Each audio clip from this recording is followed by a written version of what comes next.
விழுப்புரம் மாவட்டம் வழுதரெட்டியில் இடஒதுக்கீட்டிற்காக போராடிய 21 பேரின் நினைவு மண்டப திறப்பு நிகழ்ச்சியில் முதலமைச்சர் மு.க.ஸ்டாலின் பங்கேற்று நினைவு மண்டபத்தை திறந்து வைக்கிறார். அந்த காட்சிகளை நேரலையில் பார்க்கலாம்.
விழுப்புரம் சென்றுள்ள முதலமைச்சர் மு.க.ஸ்டாலின் வன்னியர் இடஒதுக்கீட்டிற்காக போராடி உயிர் நீத்த 21 பேரின் நினைவாக மணிமண்டபம் அமைக்கப்பட்டுள்ளது. அதனை முதலமைச்சர் மு.க.ஸ்டாலின் திறந்து வைத்து அங்குள்ள சமூக நீதி போராளிகளுக்கு மு.க.ஸ்டாலின் மாலை அணிவித்து மரியாதை செலுத்தியிருக்கிறார். மார்பளவு சிலை கொண்ட அந்த சமூக நீதி போராளிகளின் சிலைகளுக்கு முதலமைச்சர் மு.க.ஸ்டாலின் பார்வையிட்டு மரியாதை செலுத்தி வரும் காட்சிகளை நாம் தற்போது பார்த்து வருகிறோம்.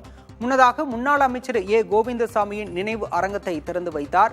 அதனைத் தொடர்ந்து தற்போது வன்னியர் இடஒதுக்கீட்டிற்காக போராடி உயிர் நீத்த தியாகிகளின் சிலைகளுக்கு மரியாதை செலுத்தி வருகிறார் முதலமைச்சர் மு.க.ஸ்டாலின்.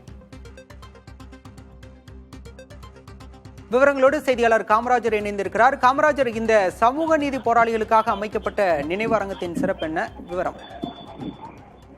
வன்னியர்களுக்கு இடஒதுக்கீடு வழங்கக்கூடிய 1987 நடைபெற்ற போராட்டத்தில் உயிரிழந்தவர்களுக்கு விழுப்புரம் அருகே இருக்கக்கூடிய வழுதரெட்டியில் 5,70,00,000 மதிப்பீட்டில் மணிமண்டபம் கட்டப்படும் என சட்டப்பேரவையில் தமிழக முதலமைச்சர் அறிவித்திருந்தார். இது ஏற்கனவே விக்கிரவாண்டி இடைத்தேர்தலின் போர்ல இந்த வாக்குறுதியில் அளித்த மணிமண்டபம் கட்டப்படும் என்று அறிவித்திருந்தார். அந்த வாக்குறுதியின் அடிப்படையில் வழுதரெட்டியில் இடம் தேர்வு செய்யப்பட்டு மணிமண்டபம் கட்டப்பட்டிருக்கிறது.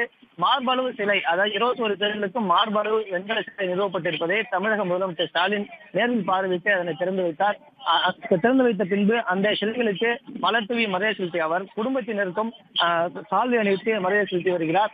அதற்கு இந்த நிகழ்ச்சிக்கு முன்பாக ஏ கோவிந்தசாமி, முன்னாள் அமைச்சரான கோவிந்தசாமியினுடைய மணிமண்டபத்தை திறந்து வைத்த அவர் அந்த ஆளுரை சிலைக்கும் மலர்த்தி மரியாதை செலுத்தினார். அதனைத் தொடர்ந்து இங்கு விழுப்புரத்தில் அடுத்த கட்டமாக நலத்திட்ட உதவிகள் வழங்கும் நடைபெறுகிறது. அந்த நலத்திட்ட விழாவிலிருந்து 35,003 நபர்களுக்கு நலத்திட்ட உதவிகளை வழங்க இருக்கிறார்.